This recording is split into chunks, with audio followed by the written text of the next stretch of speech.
todos, muito bem-vindos à minha aula de Sociologia e eu sou a professora Manu.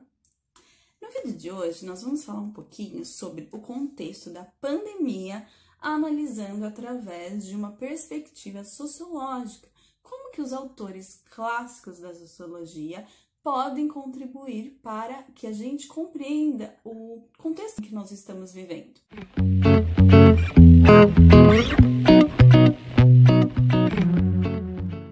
Também pode ser muito bom, muito interessante para aquelas pessoas que querem prestar o Enem, como que você pode citar alguns sociólogos dentro da sua redação, como que você pode analisar através de uma ótica sociológica, através de uma teoria sociológica, né? Então, a gente vai começar falando sobre o Émile Durkheim. Émile Durkheim foi um sociólogo francês que, por muitos, é visto como o precursor da sociologia.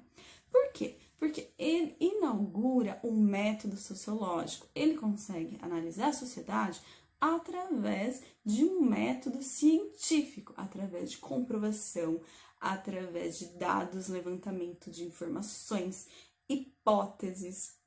Ou seja, ele traz para a sociologia a característica de ciência.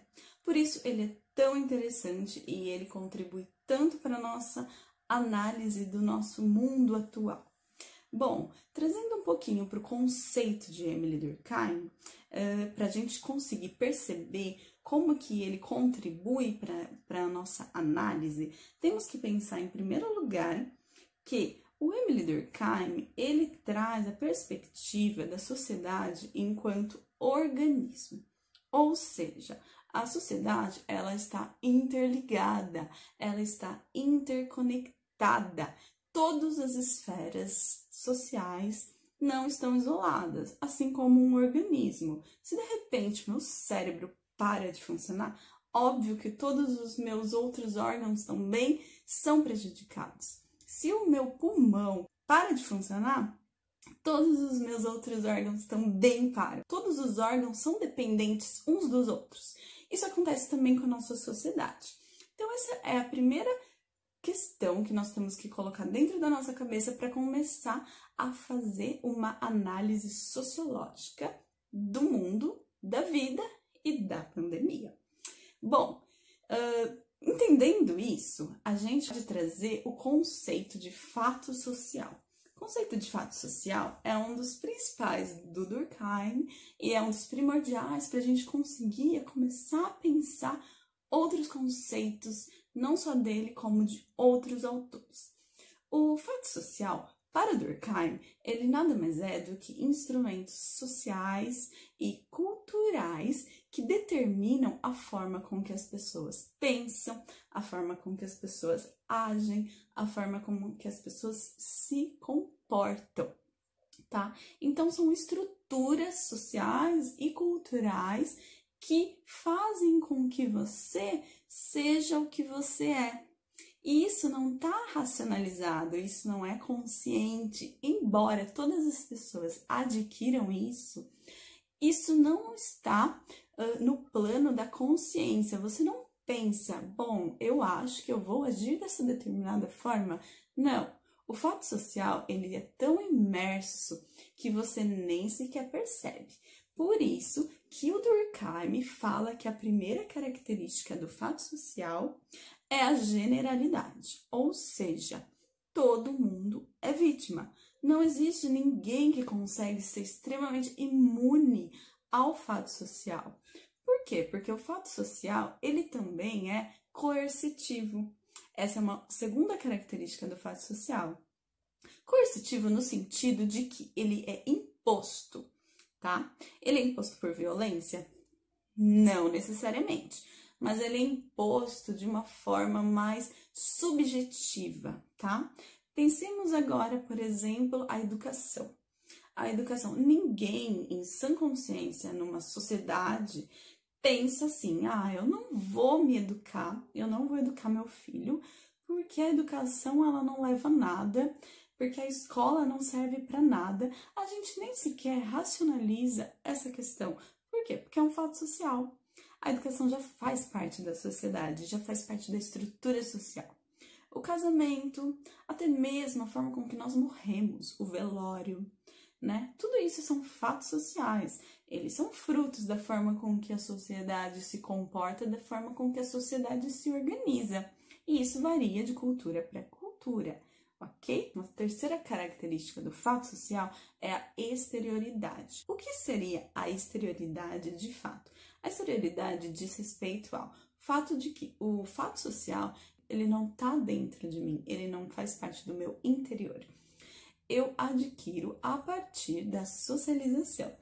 Também falei sobre a socialização em um outro vídeo que vocês precisam conferir para entender um pouquinho como que funciona esse processo de socialização. Mas essa exterioridade, ela envolve o fato de você não perceber rápido, você não consegue ter consciência que o fato social está se enraizando no seu comportamento. Então, a gente tem muito comportamento enraizado que nós não paramos para perceber. E os fatos sociais, eles também podem gerar fenômenos. Para Durkheim, fenômenos como o suicídio, que até então era visto como um fenômeno psicológico, um fenômeno individual, é também um fato social. Por quê? Porque ele é fruto da forma como que a sociedade se organiza. Então, por esse lado, a gente consegue trazer um pouquinho para o debate da pandemia. Por que a pandemia é um fato social? Porque a forma com que a gente lida com ela é social. O vírus, ele é neutro. O vírus, ele não tem moral, ele não tem política, ele não tem ideologia, ele não tem nenhum tipo de valor. Porém, a forma com que nós atribuímos valor a esse vírus, a forma com que nós lidamos com essa situação, através da quarentena, através de práticas sociais, ele é completamente social. Então, além disso, a gente tem que pensar aqui, por que a pandemia é um fato social? Porque ela tem relação direta com o contexto social, histórico, político, econômico na qual nós estamos vivendo hoje. Se tivesse acontecido em um outro momento da história, teria tomado proporções completamente diferentes. É um fato social nesse sentido, tá? Porque envolve a forma com que a sociedade se coloca em relação a isso. Cada país lida de uma forma, cada país lida de uma perspectiva, toma certas providências que têm relação com a sua cultura, com a sua forma de fazer política, com a sua forma de fazer economia. E isso afeta diretamente no nosso organismo social, no nosso tecido social, para usar os termos de Durkheim, tá? E aí, a gente também pode pensar um outro conceito do Durkheim, que é o conceito de anomia social, tá?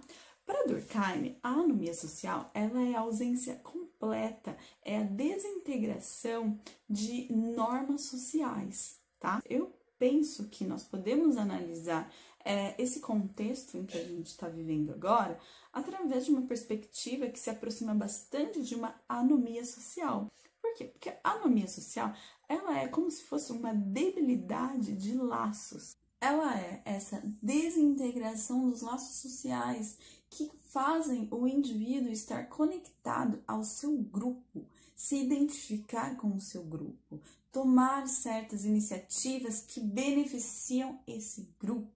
Então, na anomia social, essa conexão entre indivíduo e coletivo, entre indivíduo e sociedade, ela é totalmente prejudicada. Isso se dá por diversos fatores. Cada contexto é um fator, né? Pode ser uma crise econômica, pode ser um enfraquecimento de uma tradição, pode ser um enfraquecimento de uma questão, de uma religião. Então, no nosso caso, a gente pode trazer para a pandemia. A pandemia, ela pode estar trazendo uma certa anomia social, no sentido de que as pessoas estão sem rumo. Elas estão em total medo, insegurança, elas não sabem que rumo tomar. E muitas vezes isso gera uma certa individualidade. uma certa desconexão entre o indivíduo e o grupo. Isso é extremamente prejudicial, porque nós temos que entender que a sociedade, ela é um coletivo. Essa é uma outra questão que o Durkheim traz de forma bastante importante e que pode contribuir. O que faz um grupo de pessoas, qual a diferença entre um grupo de pessoas e uma sociedade, né?